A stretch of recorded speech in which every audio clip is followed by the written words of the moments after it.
And we're just gonna rock and roll. So you guys ready? Oh yeah. Let's do it. All right, man. Ladies and gentlemen, welcome back to Brutally Honest, a WoW podcast. An incredibly original name.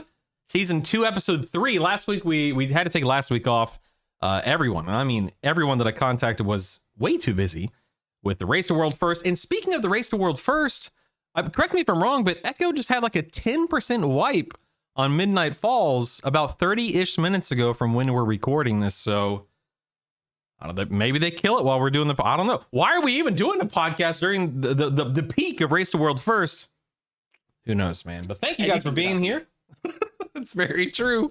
We've got Wordup on. Actually, what direction is this on the stream? Is this on to the right on the stream and then Publik on my left? Because this is my right. I think it's flipped. But anyway, we got Wordup and Publik back. Appreciate you guys being here today. Publik, of course, is huge, avid Shadow Priest community member, guide writer, theory crafter. He's been around since you've been doing that since Legion. Correct me if I'm wrong. And just about, yeah, man. Very much a big SimC guy. Shadow Priest SimC would not exist without this guy. Don't let him play it down. Don't let him shrug it off. Shadow Priests owe a lot to you, so thank you, man, for being here, and thank you for doing what you do for the community. I hear you make videos occasionally too. Is that correct? When I'm awake enough, we'll do that. Yeah. Oh, by the way, it's also Easter. So these guys are taking time out of their Easter Sunday. So thank you both for being here again. And of course, like I said, I've got Wordup in this direction, whether it's right or left, whatever it is to you who are watching this Wordup. According to his own words, stubbornly playing Enhancement Shaman since Sunwell. That's a long time to play a class with some peaks and valleys along the way. You've been doing guides. Oh, yeah, been through it all. You've been doing guides since WOD.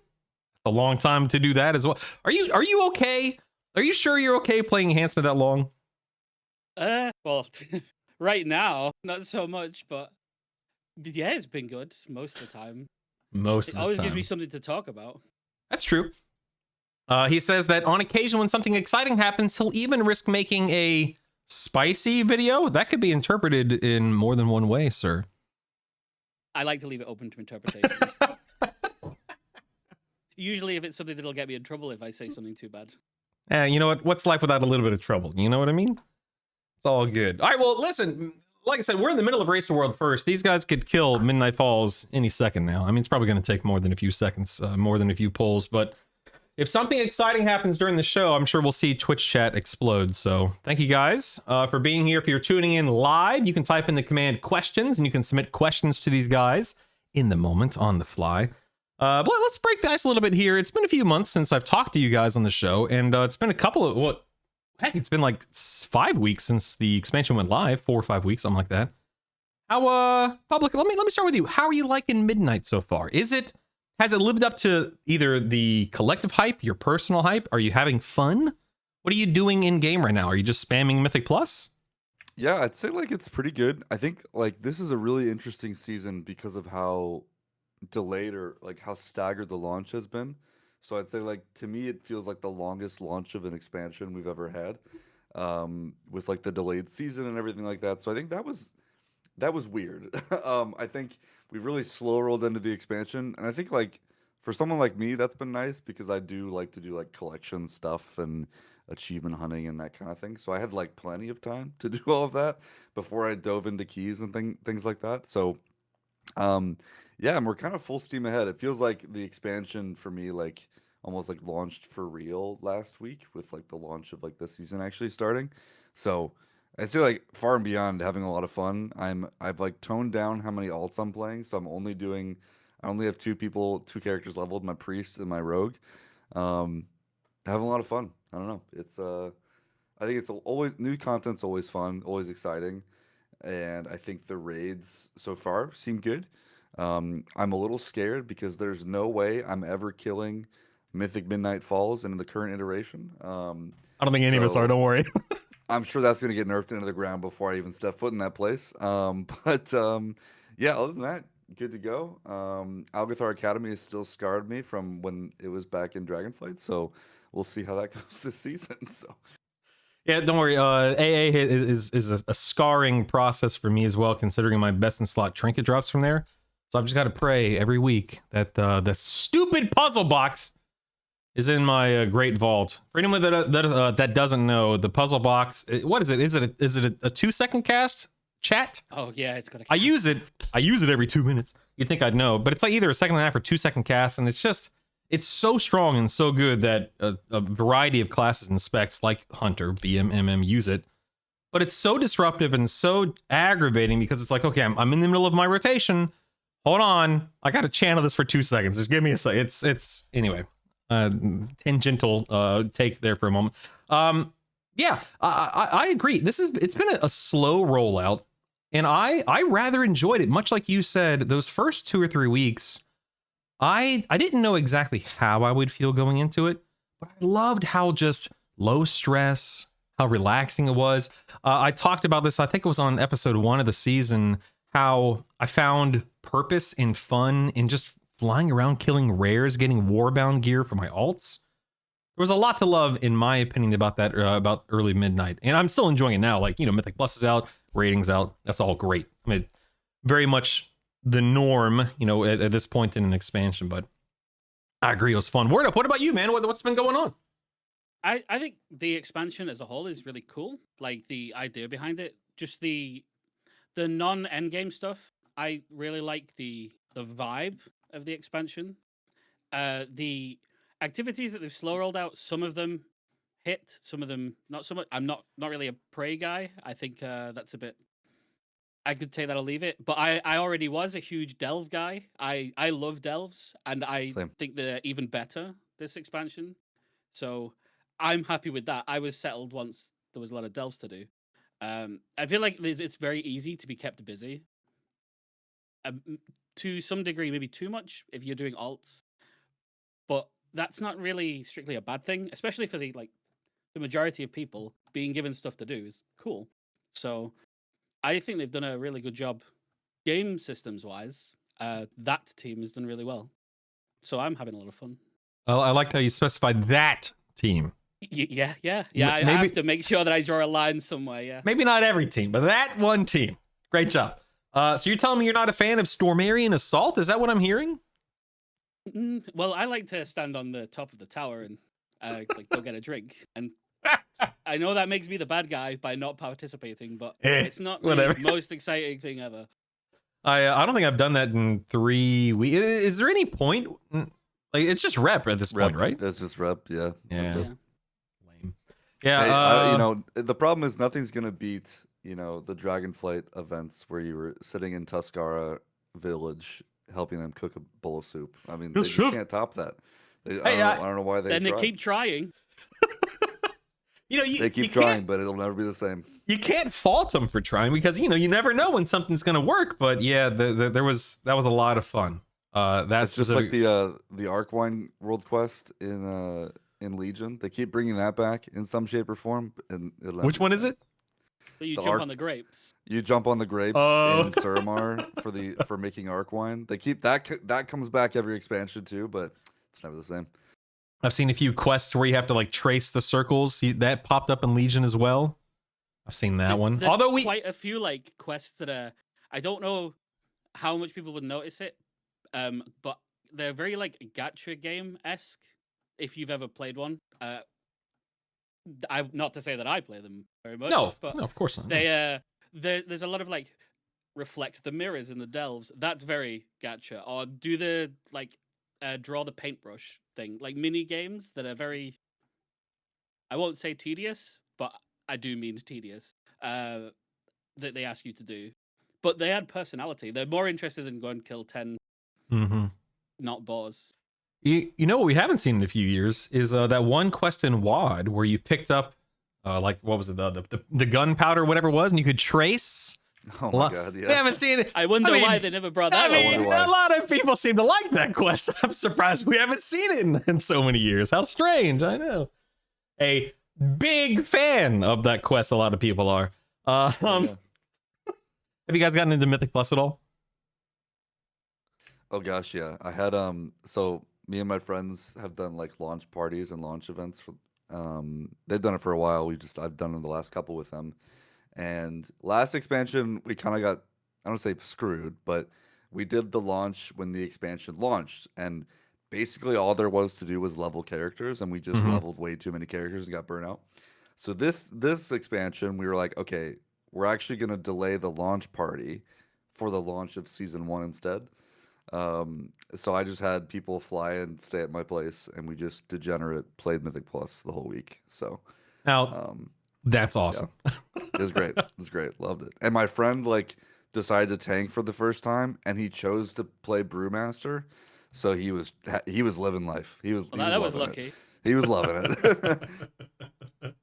Druish told me that you guys are a little quiet. So Druish, I did crank them up a little bit more. I can be a little loud. I apologize. So Druish, please don't be afraid to let me know if they need to be turned up a little more. I want to make sure they are clear and audible and whatnot. So I'm sorry, I did get a little distracted while you were talking there. I just want to make sure I understood. So you're gaming with friends, you're having fun with Mythic Plus. Your buddy did Brewmaster. Great choice, like Wordup said. Can't go wrong right now. Apparently, He's Prop just Paladin's won the lottery. coming up. Yeah, Prop Paladin's looking pretty good for 1205, but we'll get to that in a few minutes. And you're just Shadow Priesting. You're just hanging out, right? Straight vibing, dude. Yeah, I think I mean, I think it's really Wordup and I have and other theorycrafter guys have been probably ridiculously busy the last couple weeks because we knew this was coming.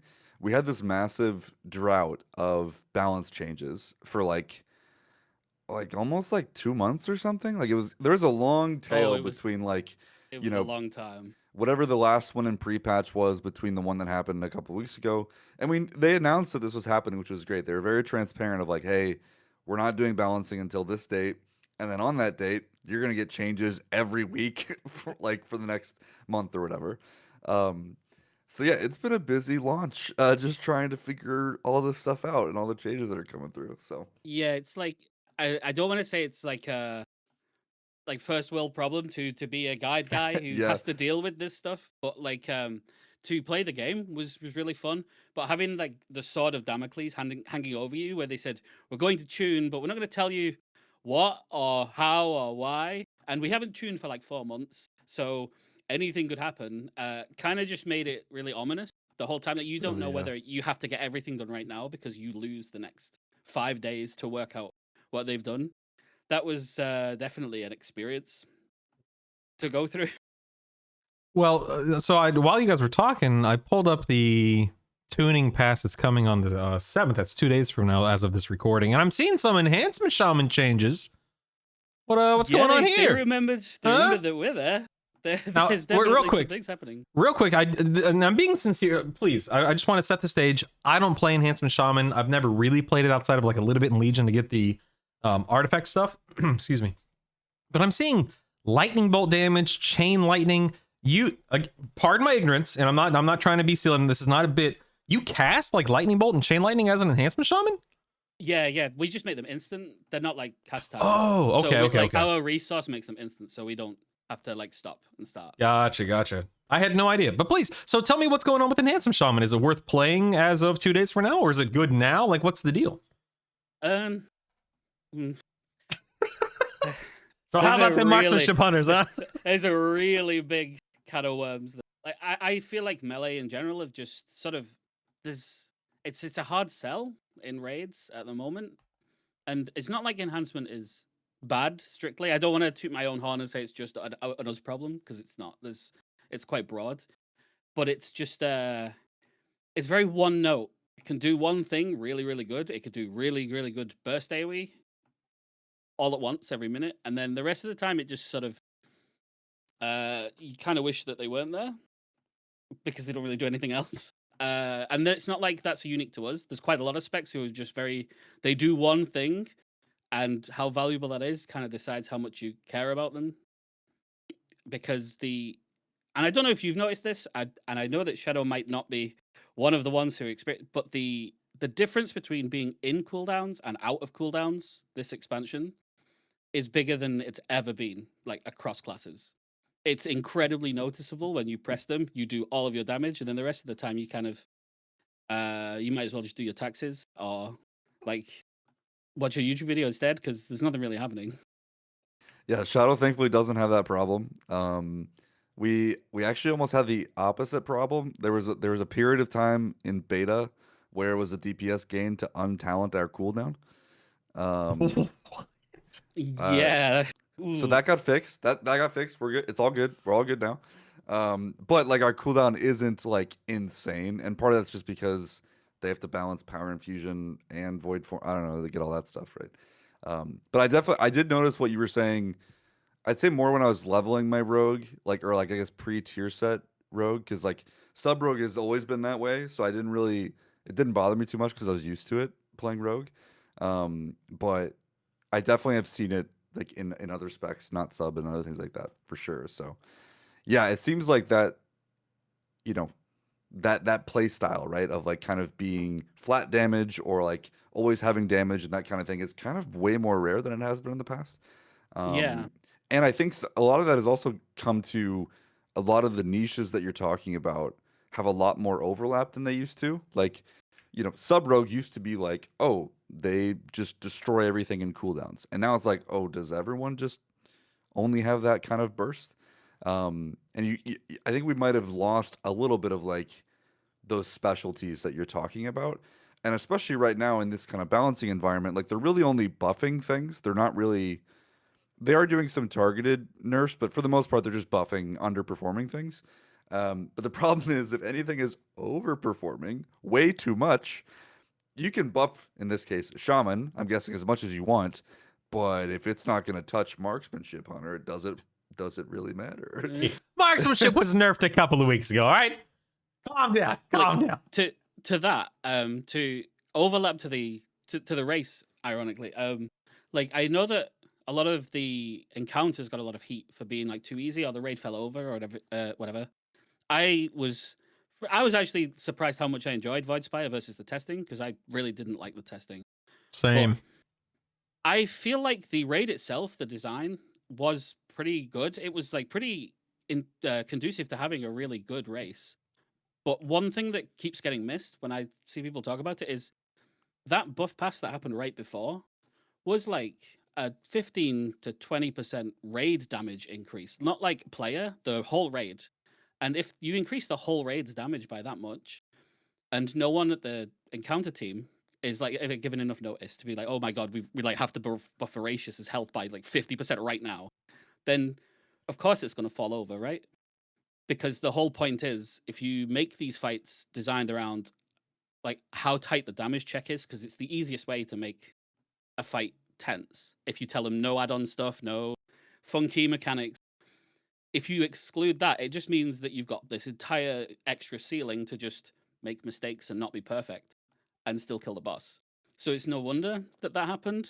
And I feel like that's why Beleren and Midnight Falls, where they've like 180'd and fully sent, making it as tight as possible, you're suddenly seeing, oh my god, actually it's really, really difficult. Which like I don't know, like so I've been mythic raiding for a really long time. I don't mind it when raids are like quote unquote easier. I don't know, like I have other things I want to do with my life. I don't need to sit on a boss for 5 weeks, or 3. Like I'm not that good. So like we're not killing stuff in 2 days or whatever, right? But like I don't know. I don't necessarily hate it. Obviously it's a balancing act for sure, and we came into this season probably more geared than we ever have been with like the staggered launch with things. Um, so I don't know. It definitely this season I feel like though more than others feels like there are two different versions of the game, right? The raids that Race to World first play, and then the raids that I will play. Although I think Voidspire is probably the exception where it all kind of feels similar for a lot of us so far. Which I don't know. I'm still having fun. I think it's great. I mean, I think that ship's yeah. kind of sailed, right? They can't retune that now to make it challenging. Now it's Right. gone. Yeah. And I think it's a bit of a shame, because they like, I think that the raid had potential to not be like the greatest raid of all time, but there's a lot of instances where you could see it would have been quite tight here, and it would have been a high pressure. Sure. This is a really cool fight at the tail end, but because you have, I'll single out, because you've got marksmanship who could do 5 bajillion damage on Vanguard, or you've got Devourer who can explode literally any ad wave that you could possibly want it to. You've got Shadow on Cosmos who can deal with all of the 3 guys, or any split damage. Or you've got any of the bursty AoE classes, of which there are many, that can just deal with any ad spawn, so everyone else can just tunnel above. It undermines what would have been a pretty good raid. Chimeras maybe not so hot on the list. I wouldn't. Dude, interrupts there's are hard, problems man. there. I don't know. Beard. Interrupts are difficult. I tried to be contrarian in a conversation about this boss until like I sort of got walled by the idea that like when he comes down after the second intermission, everyone just dies, and that's really like that just seems like a mistake because it means that the check is the check. You have to skip things. So I don't know. I think it's a shame that the class tuning happened as it did to Yeah. like undersell how good the raids could have been, and we're in this timeline. I do wonder. I'd love your 2 cents on this because to me, the reaction I had was clearly they were waiting because they didn't have enough data, right? Like they chose not to, I'm gonna say guess with tuning going into the launch of the season, and they chose to say, you know what, we're just gonna wait and see how it goes. And to me, that just feels like they don't have enough good data to go off of, and they didn't. You know what I mean? Because like they've definitely gotten it wrong sometimes, and they've gotten it really yeah. right sometimes, right? So to me, it just kind of all bubbles up to that, which is why maybe they like Heroic Week in that sense, or that team likes it. I But think it's definitely Heroic tricky. Week's always a good idea, personally. Not least of which because it makes organizing a guild so much less stressful. True.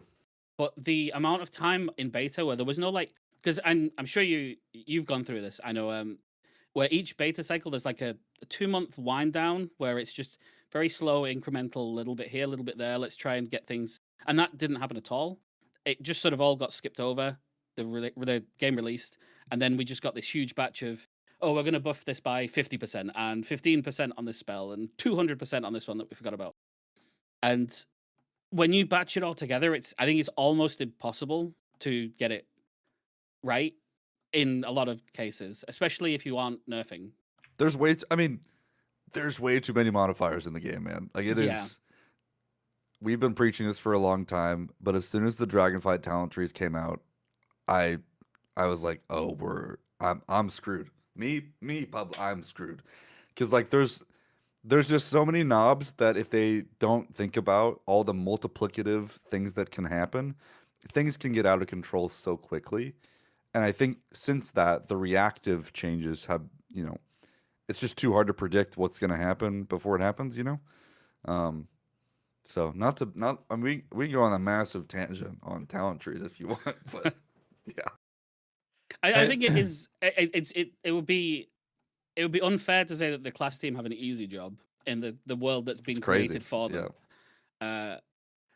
But I do think that not doing the incremental little bit here, a little bit there to see how it pans out, and at least test the waters before it hits live and is off. And you sort of, it's in the open now. You can't do that much if you aren't allowed to nerf. They lose something in that process, and like I think in particular, it knocks onto Mythic Plus. I noticed like how many people were saying keys are too easy this season, unless you're specifically a handful of tanks who it's not too easy because you're dead all the time. Maybe they're too easy because everyone just does way more damage than they were expected to be able to do at a 10, and suddenly you're +3 in keys that you had no expectation to be doing, like 10 item levels below where you realistically would be. Yeah, and what are people doing? 20s are being done right now? Yeah. Week 2? Yeah. Because there's no like time gate really, because you're doing way more damage than the numbers that they like shot for. Yeah. I want to I circle think it's back. really complicated.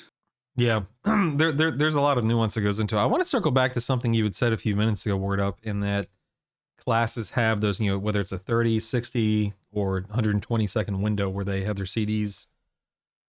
What do you think feels better as a player? Let's not worry about balancing. Let's not worry about the devs. Like as a player, do you think that it benefits us, that it feels better to have, okay, every 2 minutes, I'm God, and I'm going to do godly damage? Or do you think it's better for, you know what, every 2 minutes I get a little bump, but I'm doing more consistent damage throughout that 2 minute window? Well, on a personal level, I think that the point where I've had the most fun is your cooldowns are good, they're impactful, but they're not like you are the strongest that you could ever possibly be, because there's always a tax to that, right? If you have the best cooldown in the universe, that means for the rest of the time you have to be like a healer. You can't, you're not allowed to do any damage. at all. And so that means that if any fight or any route in a dungeon or anything doesn't line up with when you want to be pressing it, it feels miserable. Like you feel like you don't get to play the game. And so I think there's a middle ground where you're like, say you do 50% more damage, not 200% more during them. And even better when they design classes that have got the choice to slightly alter when they do their big damage. So maybe I want to do it less strong, but more frequently. Like has the talent option to be like a 90-second instead of a 2-minute, right? Enhancement has had the option to be like 30, 1 minute, or 2 minute in the past. Not so much now. There's a lot of classes where they have that flexibility. Those create the most fun experiences because that gives you a problem to solve before you even start. You can figure out how do I tackle it with the tools I've been given, rather than does this let me do the thing or not, and I have no choice. Oh, Yeah, look, I what do about wonder you? though, because I feel like in those situations, does the player generally pick, if you can do more damage more often, people usually like that more than big bursty cooldowns. Although it depends on the situation, right? Obviously, if a boss has like a damage amp window, those specs love it when you can just pile everything into it. But like Shadow's been interesting because since we've had hero talents, we're a base 2-minute cooldown spec, and one of our hero talents gives us something else to press every minute, and the other one gives us something else to press every 30 seconds. So the one that's 30 seconds is kind of nice in, say, keys, because you can kind of just YOLO stuff and you have damage for every pack, which is really fun. And the 1 minute one is just like, well, you got to coordinate a bit more, whatever it is, right? You do have a little bit more burst in some senses, but it's also like, again, coordinating that can be tricky or difficult. And for us at least, you still have your, it's still always on like your 2-minute cycle, right? Um, so I don't know. I think ultimately where my head lands is choice, which is Yeah.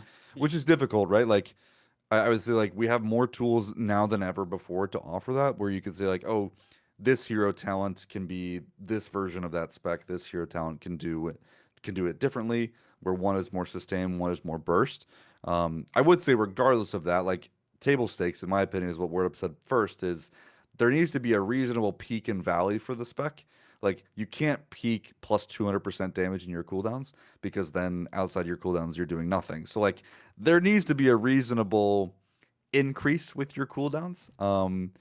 And again, I think it gets hard when like Shadow, for example, stacks Power Infusion, Void Form, Halo, or Entropic Rift, all these other modifiers, right? So like again, stacking all that can get disgusting. So like it's a hard challenge now more than ever, but I think reining that gap in is really important to make sure you're not feeling like that, especially if Shadow doesn't have this right now, but I think Devourer is probably an interesting example, right? Where like if you mess it up, it's gonna suck.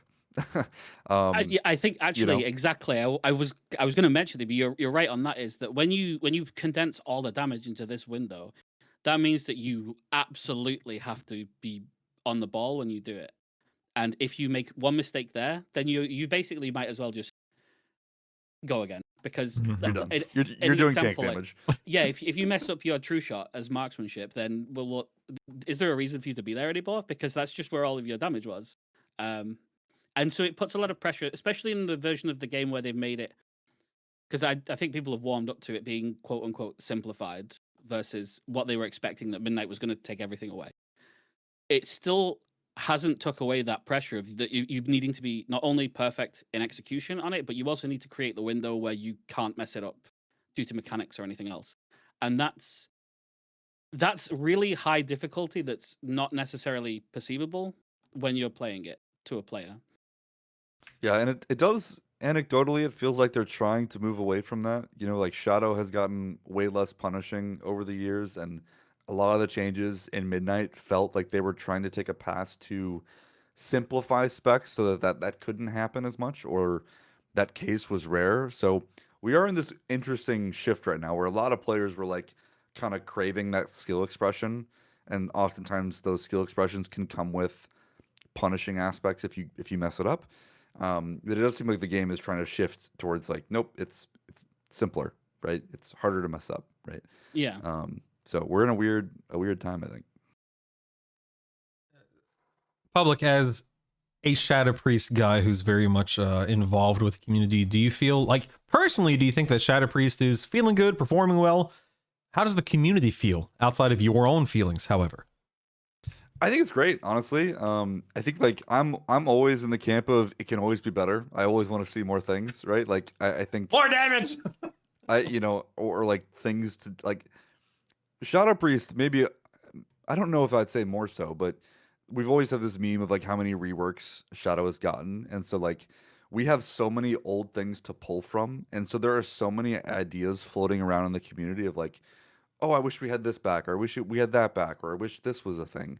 So in some sense it's always kind of exciting because you like they pull from those things all the time when they add new things. And I'm always looking forward to those things. So I'll always say that. I'm always excited for when they try stuff out and bring stuff back and that kind of thing. But honestly, I think Shadow feels pretty great right now. Our Apex talents have this nice gameplay loop that like churn through our whole rotation. Like you're summoning old god idols. They went crazy this patch this season with shadowy apparitions, which is always something that the community loves when you spawn a bunch of ghosts.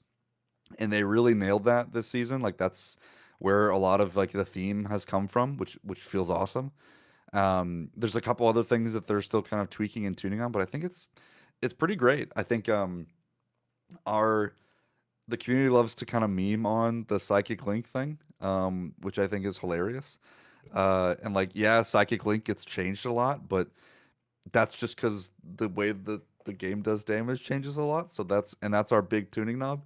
But one thing I loved in the last round of balancing, and I don't know if you guys noticed it, but like they wanted to buff Shadow Priest AoE, but they didn't just buff Psychic Link. They like started tuning other modifiers and increased apparition damage on all this stuff, right? So I think Shadow has so many knobs in its kit that I don't want to say are unexplored or like they could do more with, and so it seems like they've started unlocking a little bit more of that.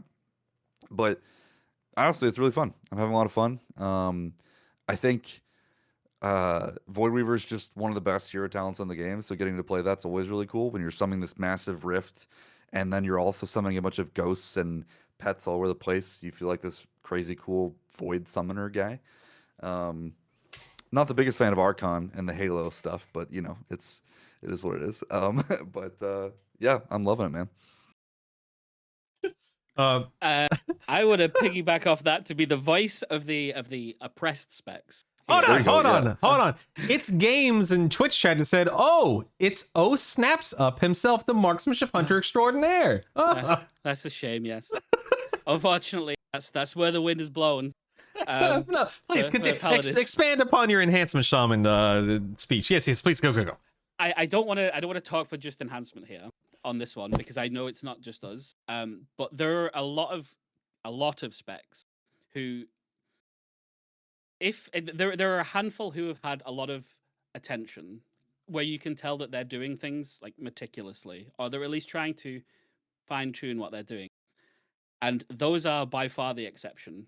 This expansion, more so than any other, a lot of the tuning that has happened to a lot of people, has just been aura buff, a couple of spells, done. And especially if you weren't in the wave of you're overpowered the first week of the tier, your changes are extremely conservative. You will get like 3% here, 4% there, maybe out of pass. If you were in the you were really broken, well, great. We're going to make sure that you stay broken because good luck. So it feels very much like I want to say Shadowlands era ish. I think it's Shadow, maybe even into Dragonflight, where it was if you don't launch strong, you're waiting till next season to be strong because they're not going to rock the boat. So unlucky. And I think that that's very much not a good direction to go. Just for like the broad thing, because I don't think that the balance gulf is good right now, and it does put people off wanting to play it. Like enhancement's response to like from the community is it plays amazing. It's super fun. They did a really good job with how it plays, but I don't get to play it because it's tuned bad. This goes for like Feral. Feral has some dodgy changes, but it's also not suited to the raid, so they don't get to play it. So whether they like it or not, it doesn't matter. Havoc, they're outshined by Devourer, so they're not happy either. Rogues, they're getting dropped from the race to Will first. They're all furious for obvious reasons. I'm having fun on my rogue for what it's worth. Just saying. I've heard Getting from buffed that on Tuesday. like if it's an alt, people think it's great. Yeah, exactly. Yeah. Like once it becomes a performance thing, it sort of like spoils the fun of it. But BM hunters, they're not happy either because they're just completely outshined in the raid. And like to me, Wordup, do you think this is at all related to like the simplification pass, or I don't know if there's a better word to call it, right? But like to me, most of the examples you talked about were ones that got pruned quite heavily in beta and didn't have enough iteration time to make it hit right, you know? 100%. I think it's the iteration is where the damage was dealt. Where I think this did happen to Shadow, where Shadow did need iteration, but it took a long roundabout way to get there. But they did do iteration. A lot of these needed just a bit of time dedicated to them, and it just slipped by. And that's totally fine. Sometimes that just does happen. Like every season, there's some specs that just don't quite. Is that fine though? Raw. Like, is it fine though? Like for me, I don't know. Like I hate to interrupt you. I do apologize. I've been trying to let you guys talk. You guys have been doing a fantastic job just tossing the ball back and forth. So thank you for that. But like, I want to push back a little bit because is it fine? Like, because I definitely subscribe to the idea of, man, feral druids deserve to do a good job. You know, assassination rogues, your Destro warlocks. And I'm not saying that those. I'm just saying random specs and classes. My point is, like, I definitely feel like it's Blizzard's job to balance its crap, so balance it. But then it's like, well, that's tough, that's hard. Well, too bad, so sad. Figure it out, kind of a thing. I don't know. I don't really have it. I don't have a solution. It's an open question. I think the community has realized this. I would say we've yo-yoed a lot on this, right? But like for several expansions and several seasons, classes didn't seem like it was the focus for the team, and they were focused way more on systems that would affect everyone. So like, instead of adding new stuff to every spec, they would add a new system that everyone could interact with. And they spent more time on those systems than they did necessarily like class design. And I think like the way even WoW is built internally, like most of these guys are systems designers that do work on classes, but they also work on all these other things as well. And yeah, I would like, I think classes are the cornerstone of the game. And if classes aren't fun to play and feel rewarding, then everything else on the game kind of falls apart. And so I wish we lived in a world where, and just to dispel this, there's not like one person dedicated to every spec in the game and their full-time job is that spec, right? Doesn't exist. That's not how it works, right? There's a lot of fingers and a lot of pies. Yeah, they have a team of people that all have to share and split workload, and they're working on, like, one guy will work on like 15 specs a patch, right? And that's how like workload is crazy, right? And not only are they working on classes, like I said, but they're also working on systems and tier sets and all these other things, right? So, yeah, it's tricky, man. I wish we had as many dev resources that housing got for class resources. Yeah. Although, again, I think this is where it's really tricky because we have also given feedback in the past that certain classes kind of feel like the favorite child, or like they get all the love, and that, like, that developer like knocked it out of the park with that spec. And then it's like other specs don't feel that love. And it's like, well, sometimes people have different visions for like where the game is going. So like adding more developers may not be the answer either. It's tough, right? Like, cause then there's all, more cooks in the kitchen isn't always a good thing, right? But I would tend to agree. Like I love class changes. I love spec changes. I love seeing where things go because to me, that's the mechanism that I play the game. That's what I want to see more of. But I'm also, that's just why I play. So I don't know if everyone's that way. So yeah, I mean, Wordup, you deserve to play enhancement. That's the point I'm trying to make. You deserve. I do agree with you that it's not like it's fine. What I mean it more so is it's okay for there to be winners and losers in a patch, like sure within reason. Yeah. It's not okay for like right now where you've got 20% top and bottom gulfs where you're just basically, but they're allowed to shift things around and miss the mark, and for a spec to have like a patch off.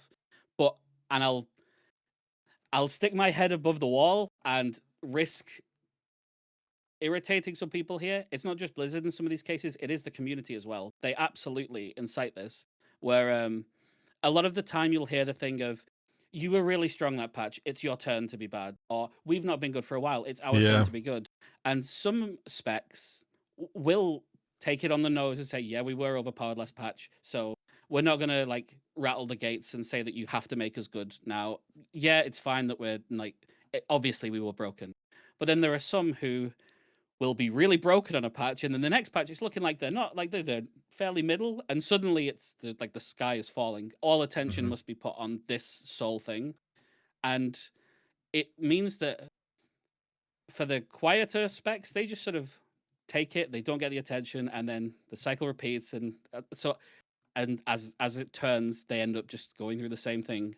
To name a really good example of that is Survival Hunter, who will very often just take it on the chin and not be like, be quieter than the other hunters or just the other specs in general. And then, oh, would you look at that? Survival kind of blows again. What a surprise. See you next patch. And you Doing just okay sort now. of, you just kind of feel like maybe people should be more interested in the broad balance sense rather than the singular balance sense sometimes, to at least some degree, to have that in mind. Because I know that everyone has their favorite. They want it to be the best because obviously they play it and they love it. Like, I want enhancement to be good all the time. But I do think that that the game is a lot better, a lot more healthy when everyone has a shout at playing a spec and there's a reason to play it. And on occasion, the ball gets passed to who's the wow, they're really good this patch. That's cool. Yeah, I'll take that. Take it right now. I don't disagree, but I do think, like, to me, this is where the community gets lost a little bit in numbers, and I wish we lived in a world where we could say Blizzard take the wheel, figure out balancing. Because, and I will say, over seasons past, they've generally been pretty good in recent time with this. Um, and like I've seen this all the time with what you're saying, with like just like general feel things. Like, to me, I care way more about how a spec feels, how it plays, than I do its damage and its numbers. Because my philosophy is like, well, Blizzard's job is the numbers, right? It's my job to help give feedback on what plays bad or doesn't feel fun, right? And I care way more about that, right? And so if like Outlaw or like Demonology Warlock isn't having fun, to me that's way more important than is it doing numbers, right? But sometimes the community conflates the two, where it's like, oh, I keep seeing Shadow Priest getting changes or Warlock getting changes, like they're already doing overpowered numbers, like why do they need changes? And it's like, well, sometimes those changes are not meant to tweak numbers, but maybe tweak playstyle decisions and changes, right? Like So they I buffed the crap out of Shadow or Death the last couple weeks, like by a lot, because we weren't pressing the button. Like it just wasn't worth pressing.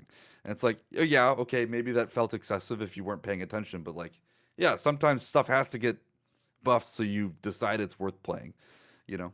So so I agree with you that the ultimate goal is to make it fun. That's what their number one goal should be, and it should be fun to the most people. But that was always my opinion, that like the lens of the game comes from the class. I've said that since it's like WoD, so it's the most important thing to get.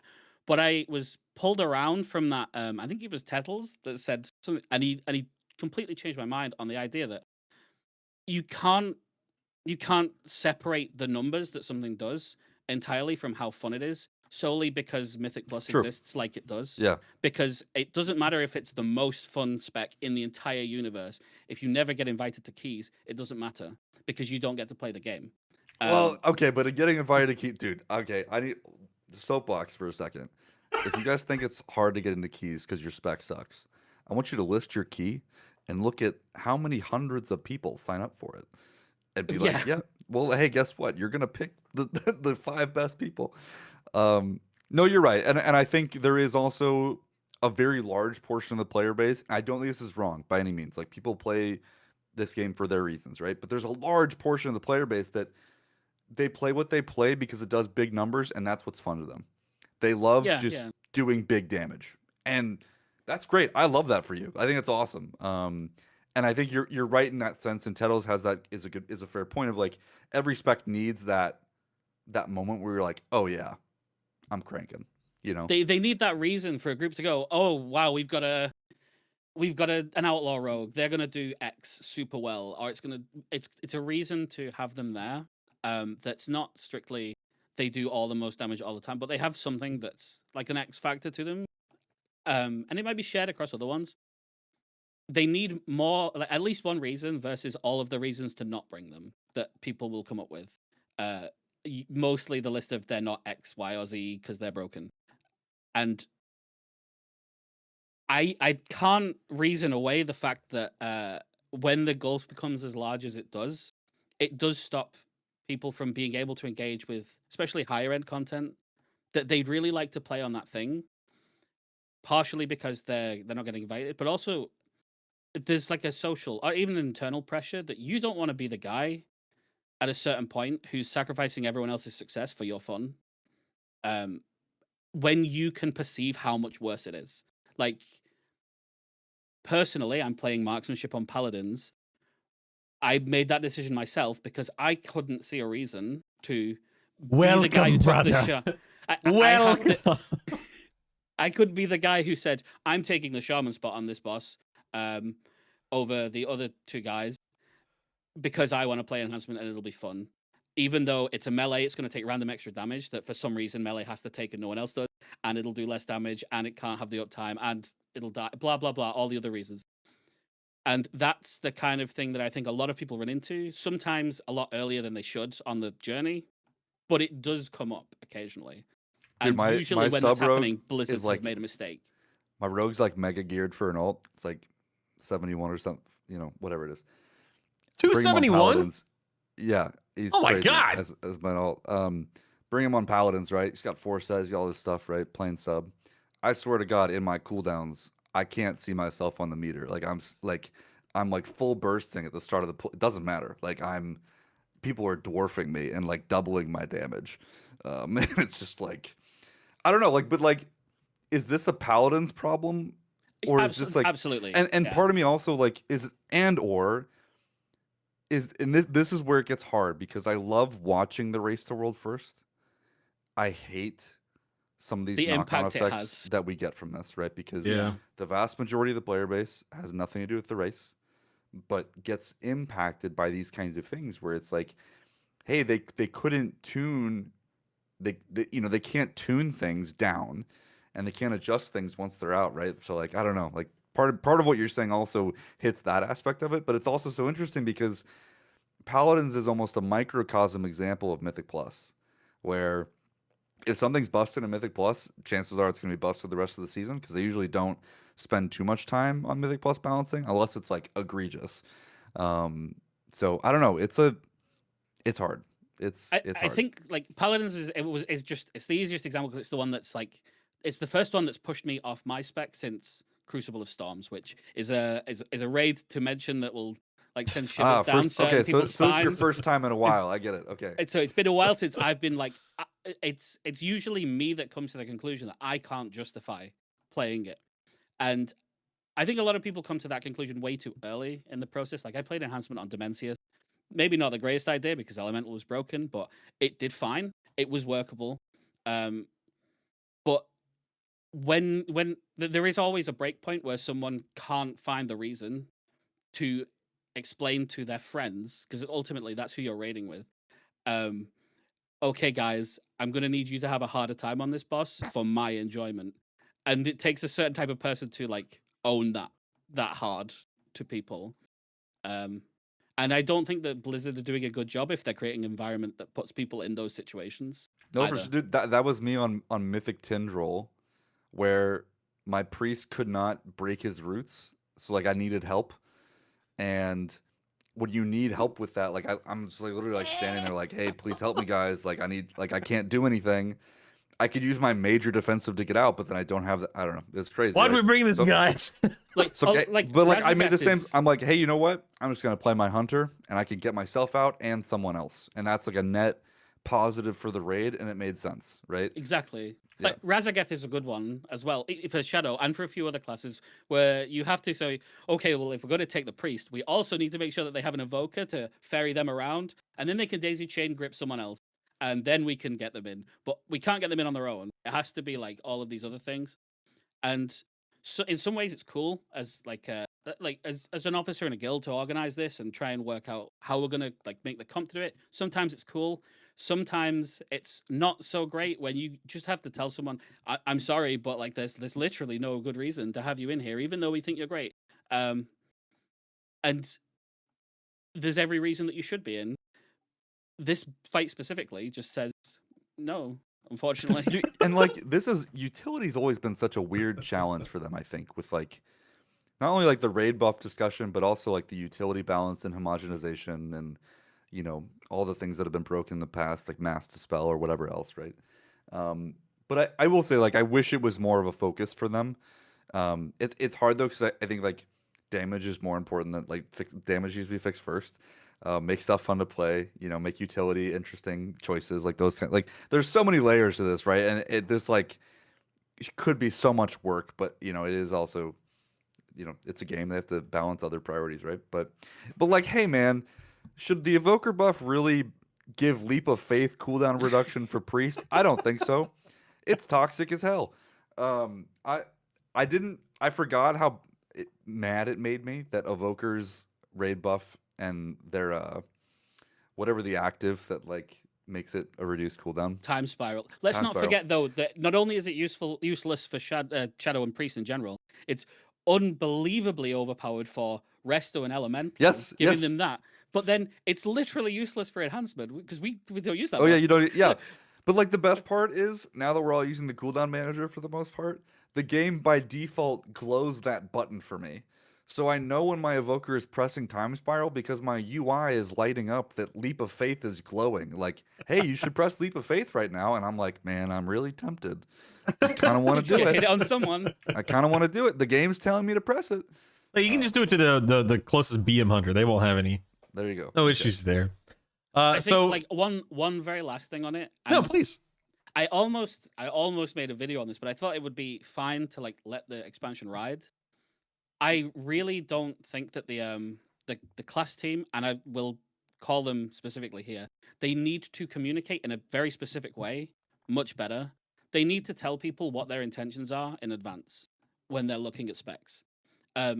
They did this at the alpha launch, and it was really good. When you read it, every single class had a little note, and it said, our goals here are this, X, Y, and Z, blah, blah. And that was awesome. I read that in like August, and I thought, great, I can see what their intentions are with every spec. I see what they're looking at, what their goals are. I can like map on, have they managed it? What are they looking at? And then for 90% of them, those notes never appeared again. I didn't know each week. Yeah. I'm like, I need to know, or I don't need to know, but I'd really like to know, like, we're looking at this spec's X. We think it's X is too strong or too weak or whatever, and we're going to keep an eye on it. Or we think that this spec is doing kind of fine, we're going to move on to tuning, blah, blah, blah. Because what it created for basically the whole of alpha and beta, as a community person, is every single week, every single one of those patches, everyone just assumed, well, this is going to be the patch that we're in it, right? And then 2 months pass where there's nothing, and each week people get angrier and angrier and angrier, and it becomes less like Blizzard will be fine, it'll be great, and then it becomes hostile, and then they start being mean about it to the devs. At which point, all of that would have been resolved if from at any point in that thing they just said, "We are looking at it, but we've just not got around to it yet," and then everyone would have been quelled. It's a cycle, right? Though, because like even if they communicated everything at the most possible, if they don't have time to address what they're talking about, could that just make people more frustrated? So I think it's two things. Like I think communication, you're right. Like I love it when they do it, and I wish they did more of it. But to me, I think that goes hand in hand with also working on classes and specs more to see that follow through. Yeah. Because like one thing that gets toxic, and I'm guilty of this too, right? Like I've been citing a blue post from like 3 years ago, which is like, hey, you guys said this was a problem 3 years ago and you never looked at it. And it's like, okay, that's also a little toxic on my side of like, hey, opinions can change, things can be redone, right? And you're right, like more communication on their end would help with that, but I'd also say like more changes too would help, Yeah, absolutely. I'd really like to just be kept vaguely in the loop that it's Sure, not sure. not necessarily that it's not been forgotten, but that like there's at least something on the radar, or and this even counts as well if they just think it's done. If they think, well, we're happy with it now, we're not going to do it, because at least then you cut the ties of like hope that there's going to be more, or you can focus on expectation. tuning at that point And rather then than design. yeah, exactly. And I think that would go a really long way to stopping a lot of the class communities. And I don't like that I'm putting myself in the firing lineup, but class communities who just go in every Wowhead comment section and just go nuclear at the devs because they've been like wound up into this powder keg because no one's saying anything. Well, this is exactly what you're saying of why people get so wound up when another spec gets changes that they don't feel like Exactly. they deserve them because they're so wound up about their own spec, right? Yeah, and I think it could literally just be calmed down so much by just them saying, we think the spec is basically done, we're just going to move on to tuning. And whether they agree or disagree, the sort of the thing's been signed there. They know where Blizzard stands, and they know how whether or not to be annoyed about that or otherwise. But when they don't know and they're left in limbo, it makes them sort of like they just vibrate until they have a reason to be angry, and they just let it out somewhere. And sometimes that's like directly at the devs, and that's not good either, because I mean, if I was a dev and someone came at me and screamed at me, I'd just say, well, now I really want your spec to suck because like that'll teach you. And yeah, I that's where I think this expansion fell when everything else is doing so well. I think it's that specific aspect. Because otherwise, I think it's one of their best releases in a while. This is easily one of my favorite things about doing this podcast is when I get two guests on that just gel. Sorry. Man. You got no, this is not a complaint. This is nothing but praise. This has been fantastic. I've just been sitting back, just letting you guys run the show today. It's nice.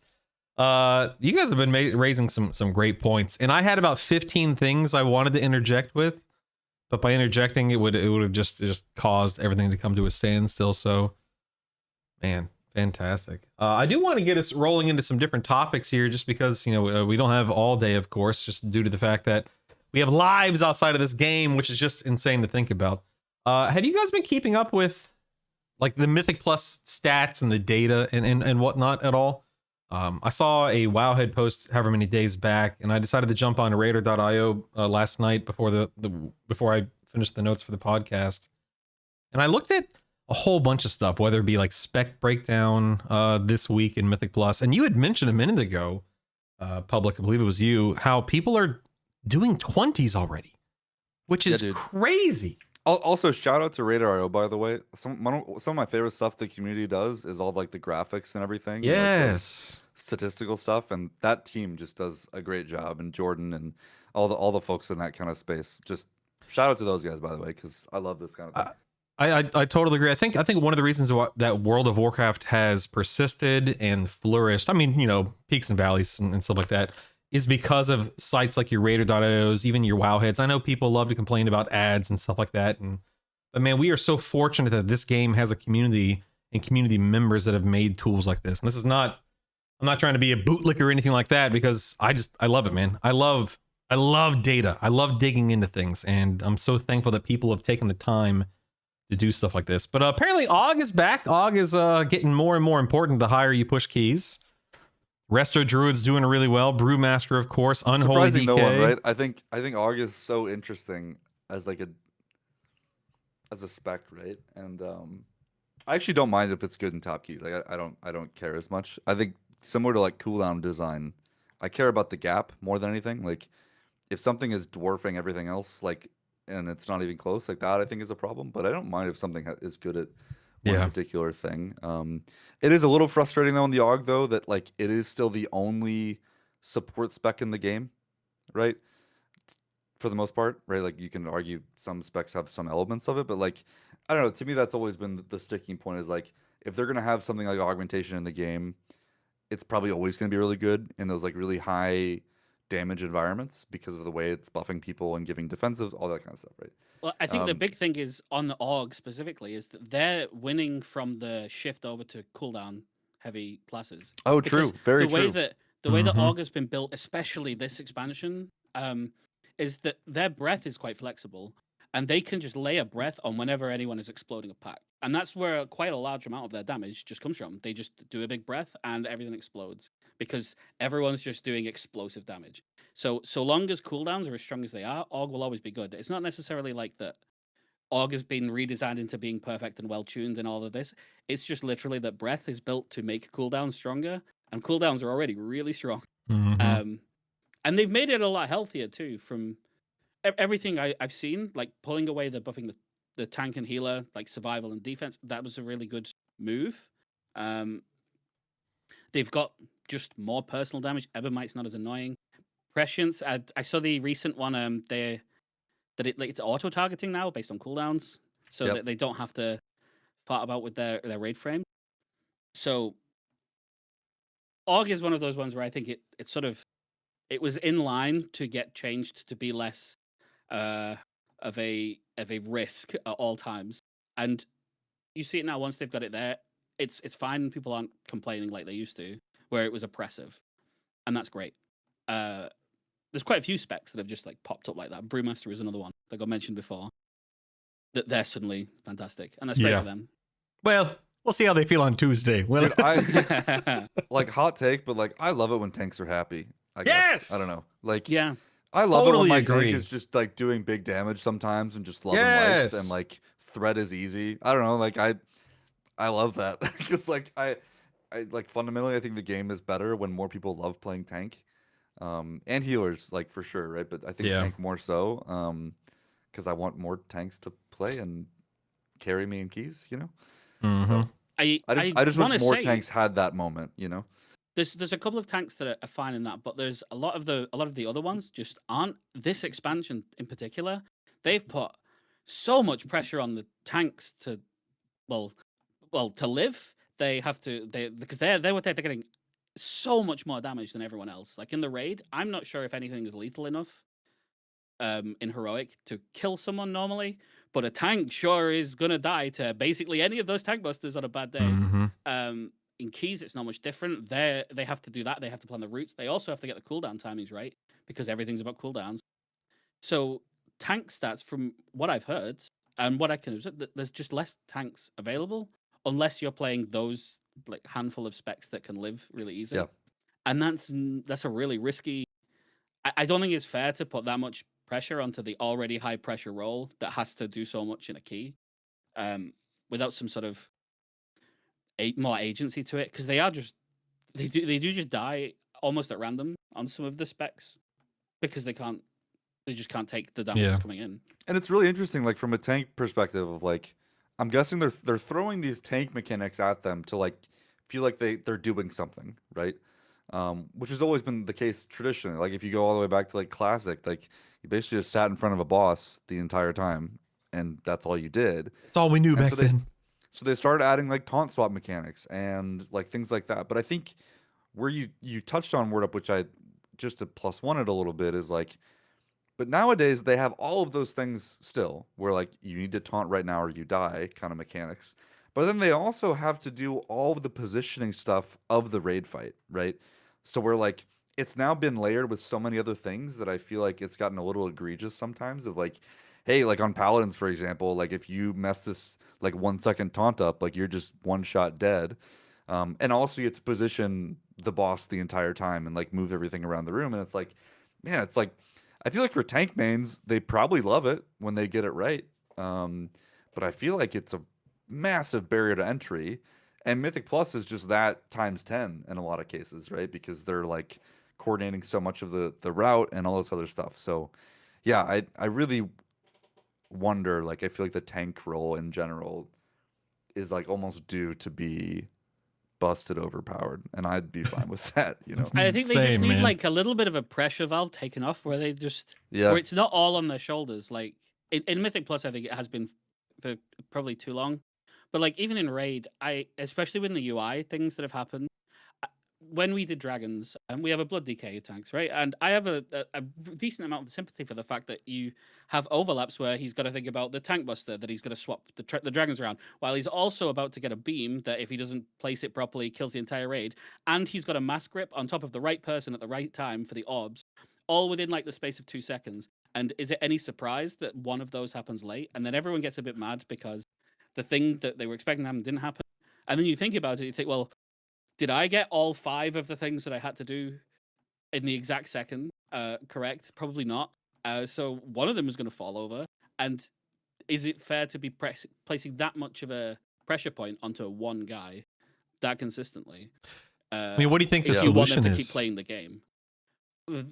Well, fortunately, I don't have to think about that solution because I'm a DPS guy, and I could just express that I feel bad for them. But I think you're right. Like lower the pressure a little bit. Like more forgiveness with some of that stuff. Skill expression is good, but punishing mechanics is where I would draw the line. And then I'd say crank their damage. That's just Yeah. I don't know what the threshold is, but that's kind of my 2 cents. Okay. Also, it's also very, very tied to healers, right?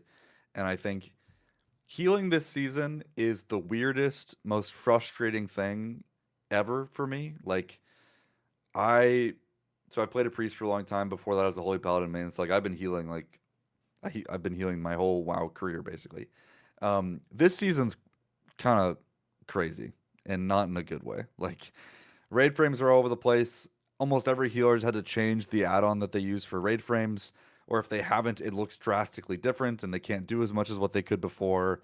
And all of that leads to tanks might be feeling like they're more vulnerable than before because healers have to go through a lot more to get their brain. They're retraining their brain to find those points. Like, hey, maybe it's harder to see if a brewmaster's in red stagger than it used to be, or maybe it's harder to see if a blood DK has the death strike buff after, like all of those things, right? Or like tracking resources for like all of that kind of stuff, right? Where like agency, I don't want to say it hasn't been totally removed from healers, but it's a lot different than it used to be. And I think some of that tank stuff is also like tied in with how healers can react to things too, right? So yeah. And I think as well, now I haven't pugged a lot of keys, which you've been doing with the guild, so I can't speak like with 100% certainty here. But like, I think this is the season that's had the most early keys done ever, which doesn't surprise me. Yeah, because yeah. they're a decent amount easier than they have been, largely because of the class tuning, I think. But I think the biggest thing there is that because everything's based in cooldowns, you can get so ahead on the timer that you'll still just time it anyway, even if like everything goes tits up, you can get away with it a lot of the time. But usually the point where it's really sketchy is because the tank can't handle it, or they can't get the cooldowns. They can't get the pack in line with the cooldowns to get you ahead. But you only need to really do that once, and then you're just going to time it because there's like a 10-minute, 15-minute buffer. Which I think is great, by the way. I think it's awesome. I think that's what they should love be doing. that plus 10s are easier than they have been relative to other seasons because clearly it means people are playing more.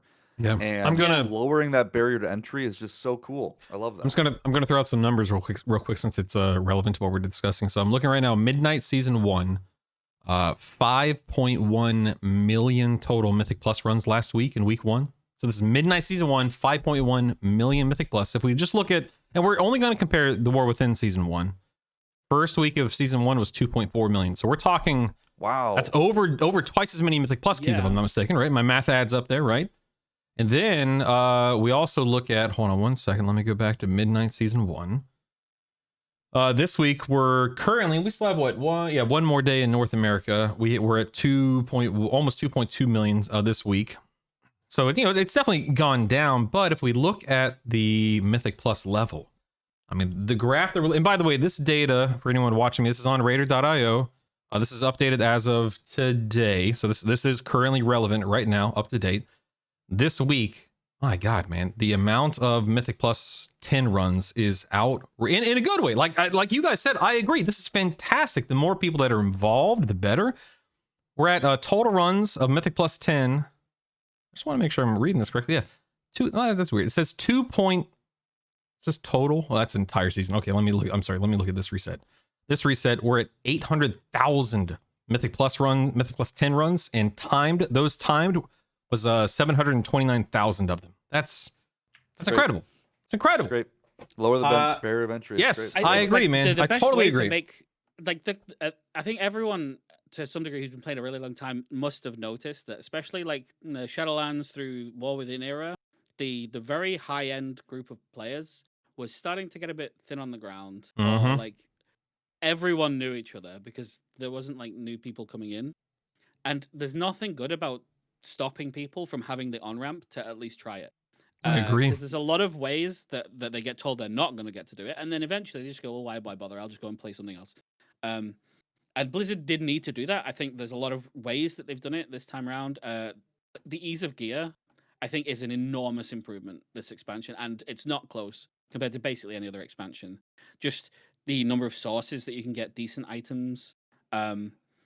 That still have a meaningful amount of you have to do something to get it. The crest system is much better. Yeah, how many people are still using the Crucible trinket, by the way? I just replaced mine this Still week. a good one, yeah. Yeah. Great trinket. The way that they've got the sparks done is much better now. There's not like unfortunately you need 2 sparks for your thing, so you just don't get to for a while. Crests are more plentiful, and they're not as oppressive to like work out how you spend them. You can just sort of use them. Now, don't get me started on embellishments.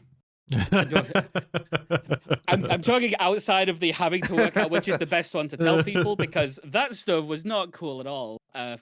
But for all of the people who like read the guides or the sims or whatever, and just know the answer, for those guys, I imagine that this expansion has been way more smooth than the other ones, because like in the War Within, when Crest first came out in Dragonflight, having to give people like an essay on how you're going to manage your crests and what your like cadence of crests and items are, and should you hold them for this or that. And this time it's kind of just, you get enough gear, you can kind of work it out.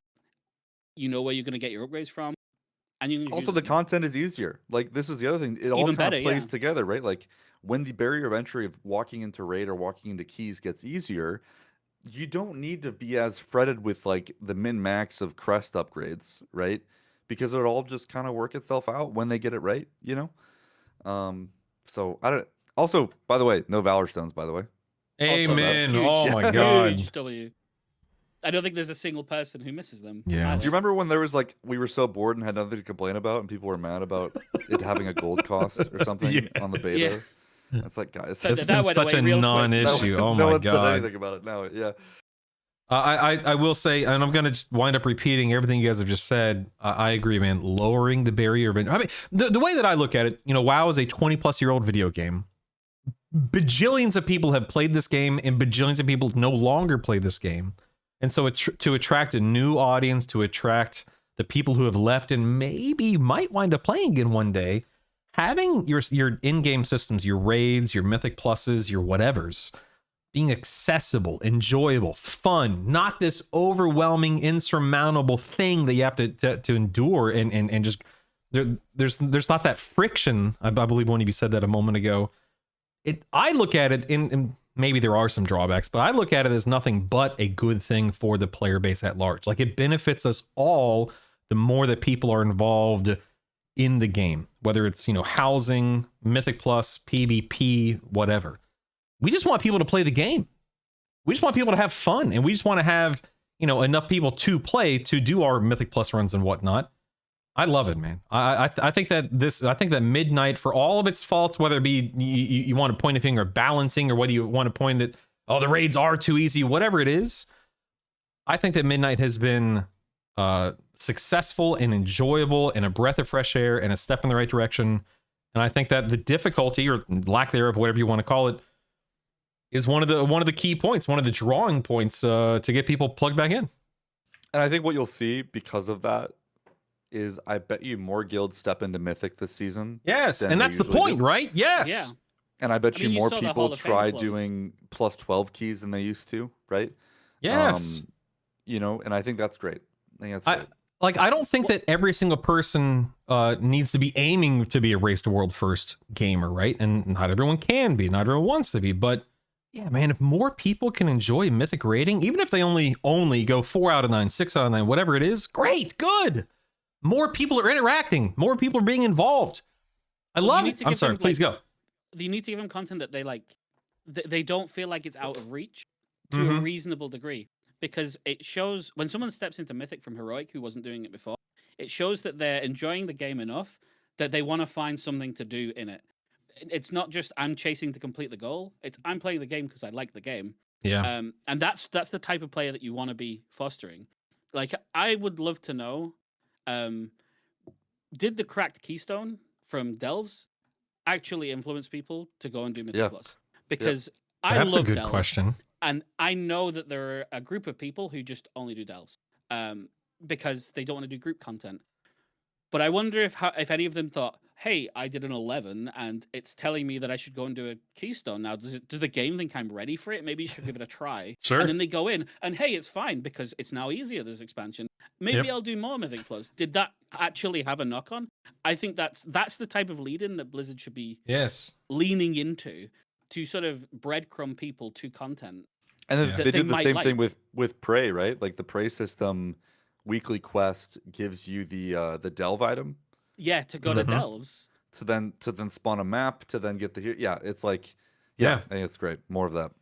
Yeah, I not to be old man brutal here, but to be old man brutal for a moment. Like, I don't. The older I get, the less I want the game to be punishing, and maybe that's just a really dumb way to phrase it. But one of you guys said like an hour ago that, you know, I think it was you, Public. You're like, I don't need raids to be this 300, 400 pull thing anymore. And I agree. Like a decade ago, when I was playing my Warlock, and I was doing Mythic Kill Jaden, and it took my guild 300-400 pulls, whatever it was. Man, I loved it. I couldn't get enough of it.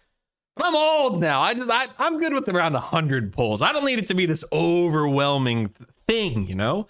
I totally agree with everything you guys are saying. The Prey leading into Delves, leading into Mythic Plus, things being a little easier, a little safer to nibble and chew on, and seeing if you like the taste of it. It's nothing but a good thing in my eyes, man. Talk to me. Exactly. Yeah, I just think the when they make the game have on ramps all the way through, there is like a meaningful, understandable progression of what you do. Means that someone can get on, and then they can get off wherever they feel like this is too much for me. Yep. And I'll come back next season. But for the longest time, there really was just like, these are all these island quests that you can pick up that will tell you that this content exists. Do you want to do it? I don't know. Are you going to enjoy it? Who cares? And then move on. And that's not how Midnight is built.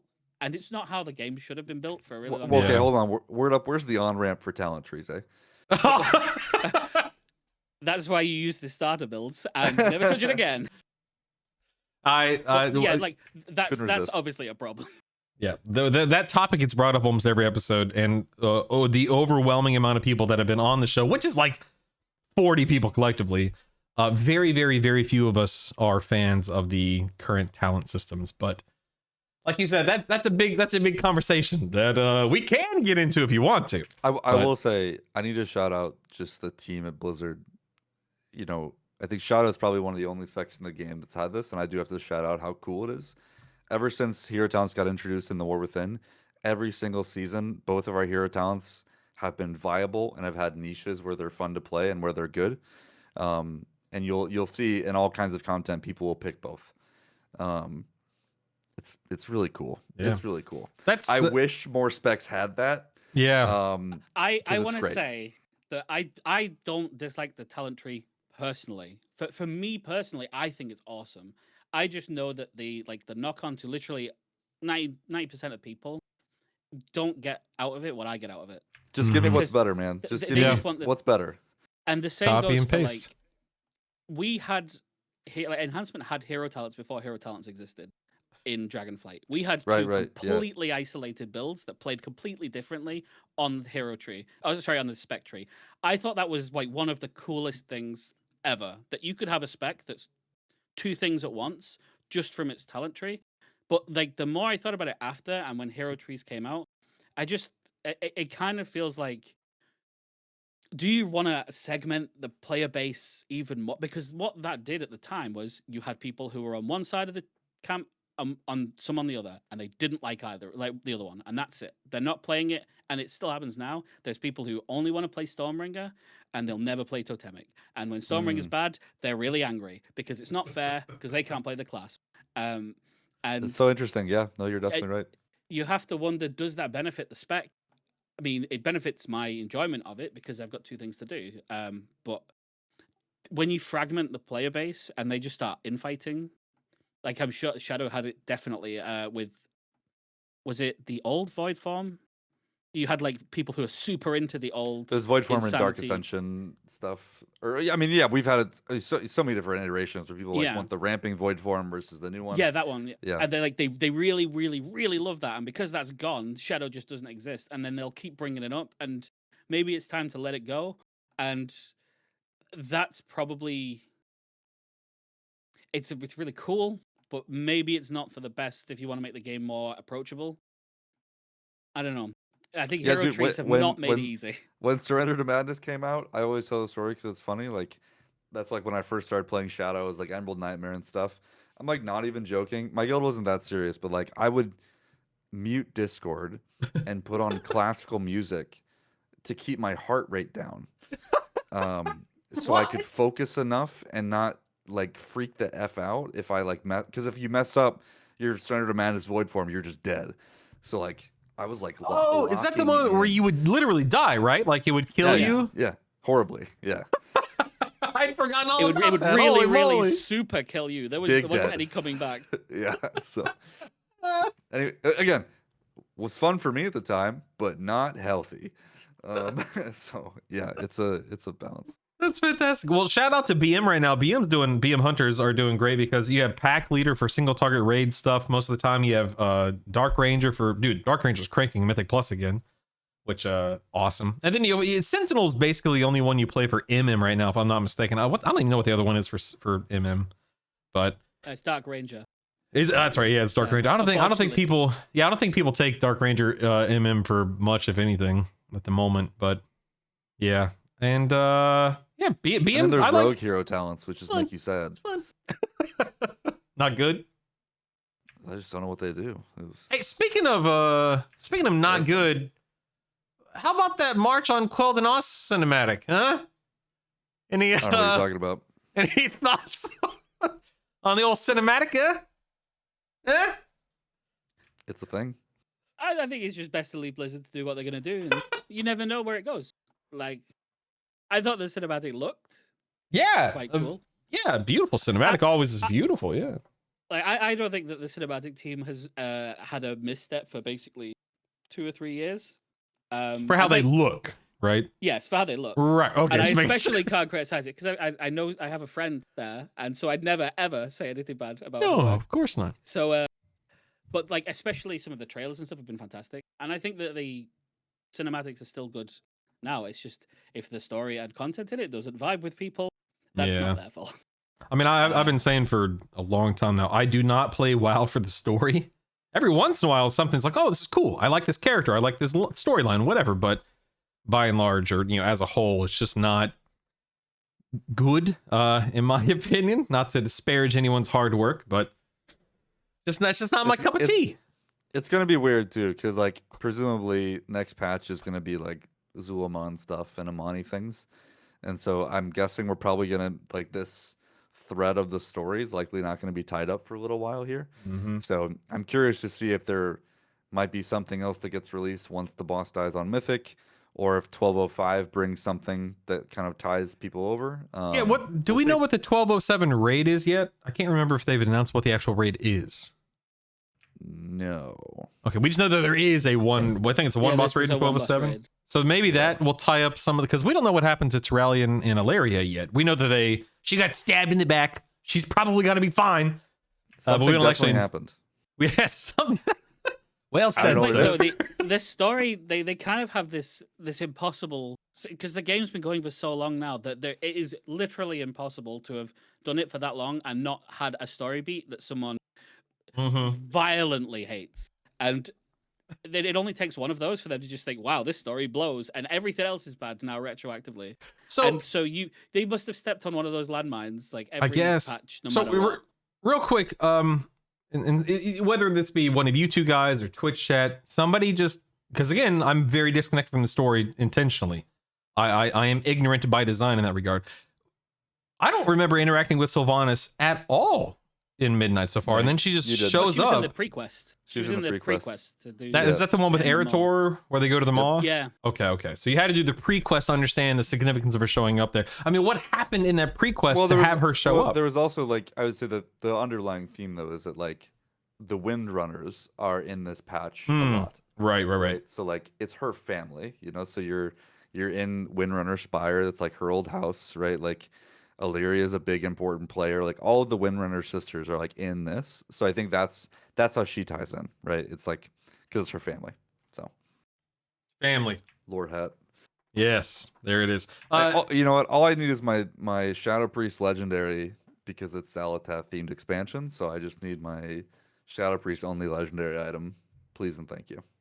Give me that.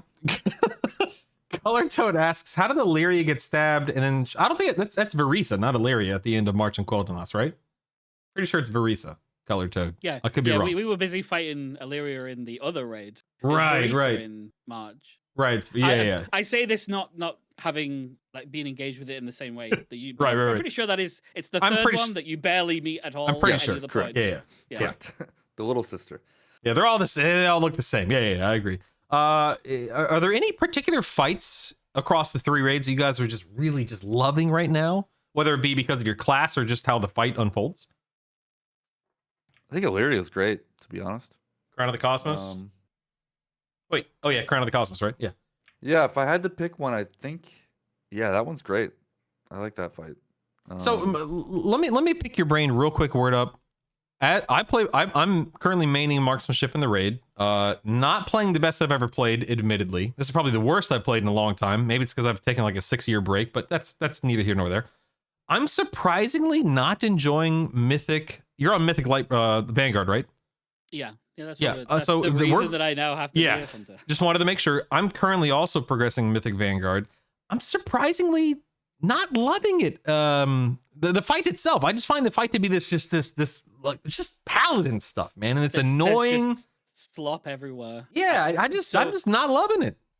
I have a slightly skewed opinion because I'm playing something different, so everything's kind of novel anyway. So it's through a different lens. But I've always played with game sounds on. I know some people think that's weird or don't.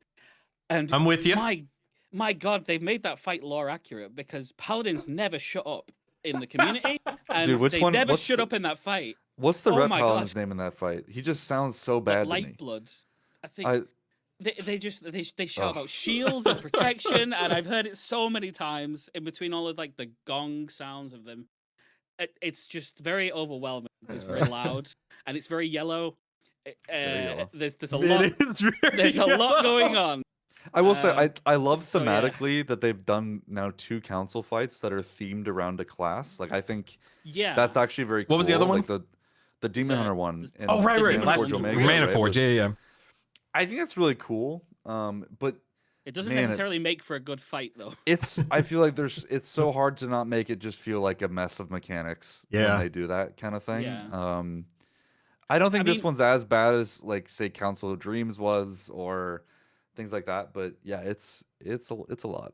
I think a really big one for me though is like they try and include mechanics because they're like thematic for the spec, and sometimes they just don't. Like the Ret guy, he casts Divine Storm. Cool, that is what Rets do. They pressed that since Wrath. It's been an annoying button. But why does he need to cast it and only hit people in 8 yards? What's the reason? Is it just because melee aren't supposed to enjoy the game? Because they're the only ones getting hit? Or like, what's the purpose behind it? Because it's like literally just the melee tax. I've been playing this game so long, and to circle. I've been circling back a lot this episode to circle back to Shadow Priests. I remember when Shadow Priests were nothing more than mana batteries, and a top black temple that the penultimate fight. What were those? There was a paladin. There was like a warlock. Anyway, that council fight. So I remember literally cycling Shadow Priests into healer groups to feed them mana during that council fight. That's one of my favorite old school council fights right there. God, speaking of augmentation utility specs, there you go. Yeah, mana battery, baby. That's all you guys were back then. I don't remember what your damage was. It was probably horrible, but you fed some mana back then. Let me tell you. To bounce back to your question, I think please. The first two bosses in Voidspire were really good. In fact, the first Imperator, Verzian, and Veracius. I like the first guy. I think that's one that had the tuning been tight would have been really good because that enrage is pretty tight. Voracious, I think very visually, really it's just a big kaiju with walls. Same thing. I think that was ruined by the tuning because it would have been a really tense damage check where everyone gets laser beamed and it makes a big noise. That's dead cool. And I think Salhadar, even though it's just a lot of tank pressure on moving it around, is also a really cool fight. It's just basically after those three are done, it's not so on my cards. And I think the March is just really, really cool. Really cool. I killed Heroic Midnight Falls last night. I thoroughly enjoyed that fight. I don't know what it is about that, but man, it's just, I really, I played BM, so maybe it's because I had the total freedom to move around and just game. But I really enjoyed Heroic, not Mythic, obviously. Heroic Midnight Falls. I don't know how I feel about Mythic. We'll see one day, but it was a lot of fun. You get the weak word and it does it for you, or whatever. Weak? I don't know what. I haven't heard of that word in so long. What do you mean? Oh, sorry. Was it sneak auras? Sneak auras. Sneak auras. Oh my goodness! All right, well we're gonna get this thing wrapped up here for the next couple of minutes. I have here in my notes, do end of tier bosses need to be super hard? We already touched on that, but I tell you what, man. Again, I'm gonna say it again. As old as I am now, I don't want to be pulling bosses 300-400 times. I not only 100% agree with you, I'll go even further and say that I even when I was younger, a lot of bosses like got pretty long in the tooth. I didn't enjoy 500 pulls of Ragnaros in Cataclysm. I wasn't a big fan of seeing meteors blow everyone up and everyone start arguing with each other. Shar of Fear basically might as well. That can get kicked to the curb, the worst boss of all time. Lei Shen gets a pass. That was really awesome. Best fight ever. Like the number of bosses that I can remember that went too far. I didn't need them then, and I surely don't need them now. We're in this like really weird cycle now where it feels like they're designing bosses to where the hardest phase is the first phase. I don't know if you've noticed this trend, right? But like they do that and then it kind of feels like, oh, once you see the last phase the first time, the boss just dies. And so it's kind of they're doing this interesting progression mentality, and part of me does wonder if doing more things from like Final Fantasy-esque things, and I think they even did it on Shah of Fear, where it's like, hey, once you get past this checkpoint, like for the rest of your prog, like phase 1 is now easier, or you can skip, like those kinds of things. I do wonder if some of that could help curb these massive pull count bosses, but I don't know. I personally think that the first phase most difficult is it's more enjoyable to progress that way. Yes, agreed. So long as because the reason that Ragnaros was so horrible is the first 3 phases weren't easy, and then the last phase was unbelievably complicated. So do you really want to have to deal with like learning that? Probably not. Like it's like the guy in High Mall, the secret phase. Imperator Margok. Not difficult. Yeah, secret phase not difficult at all. So once you get there, it's really cool. Cho'Gall runs in, you kill him. Hey, I get my perp. Like that's awesome. It's funny. Those are. I'm sorry, I don't mean to talk over you. No, you go. Yeah, go.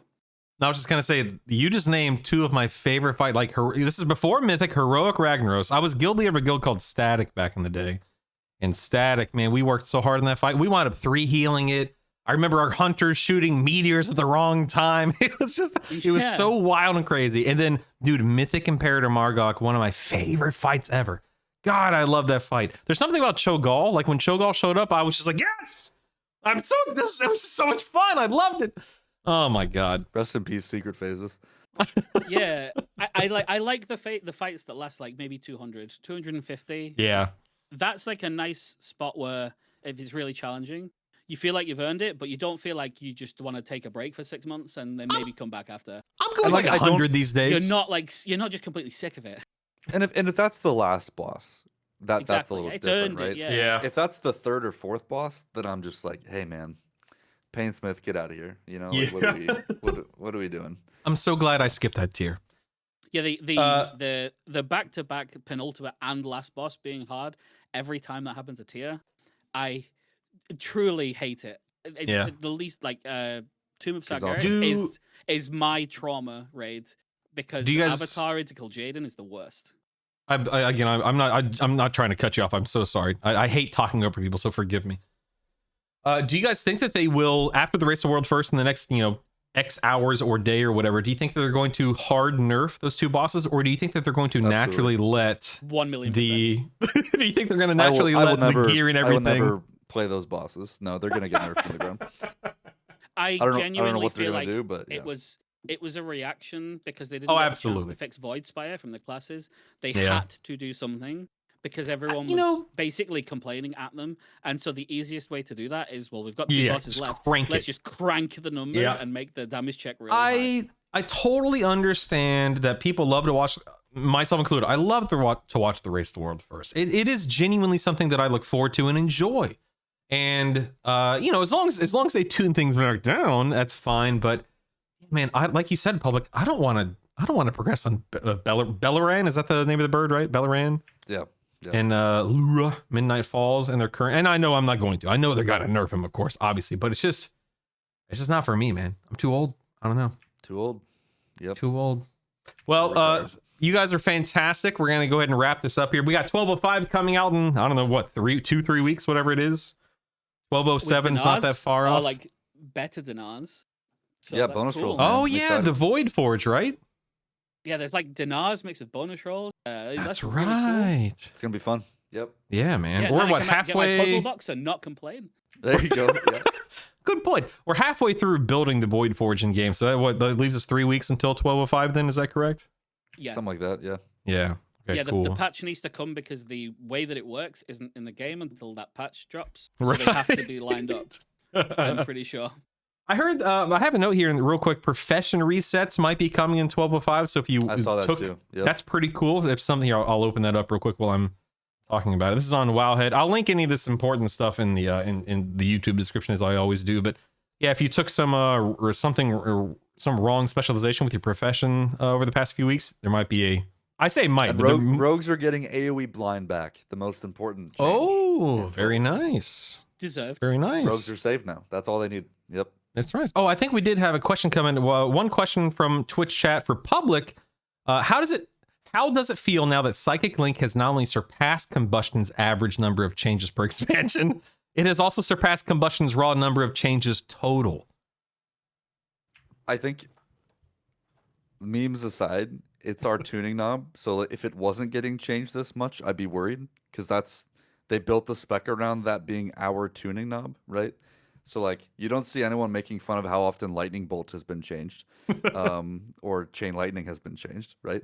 So I think it's fine. I think it's totally fine. It's totally expected. I love that they're being iterative on it because the other option is it just stays in a broken or bad state longer than it should.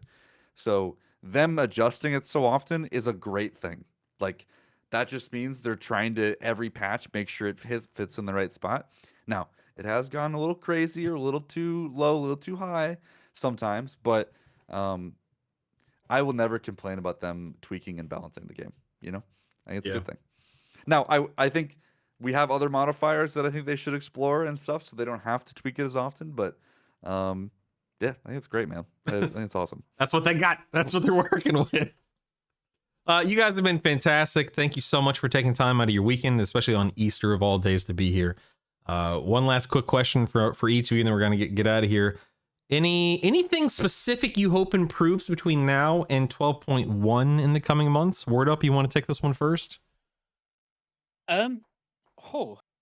One, I just really hope that the mega delves that they're prepping are cool because I'm really looking forward to that more than like their other stuff. The labyrinths, is that what? Yeah, they called them they called them a real name rather than a funny community name. But Mega Delve sounds cool, so we'll go with that. I hope that's awesome, and I just really want them to be more open about their tuning and like process, and tell the encounter team in advance what they're planning, so that we don't have another raid come out that just gets either horribly difficult or just gets rolled over. That would be great because otherwise they've done great. And maybe ease off a little bit on the add-on stuff because oh my god, that's just every week. Public, what about you, man? Any one specific thing between now and 12.1? Yeah, I would just kind of echo what Wordup said of like more communication, more iteration on class changes. I think classes are the heart of this game, and if classes aren't fun and feel rewarding and have good damage in their niches, then the rest of the stuff doesn't look as fun. So I'd say like going in 12.1, just really rely and lean on the community for posting things and wanting to get feedback on. And I'll double back and say the other thing I want is for the community to be better about giving feedback, right? Like it's okay to not like something, but give feedback, give the devs stuff that will help them make your spec better. And I think if both things happen, I think it'll be great. So yeah, you guys are two amazing communicators. My hat is off to you for just absolutely running with the show today, and I mean that sincerely. I have zero complaints, zero notes. I can't wait to have you back on, and I hope that you enjoyed your time today. Thank you very much. Ladies and gentlemen, please make sure you go follow these gentlemen on Twitter and on YouTube. Neither one of you really stream on Twitch, correct? if I'm bored, Not so often, no. Okay. Well, go follow them on YouTube and Twitter. Anywhere else that people should find you, a Discord or anything like that?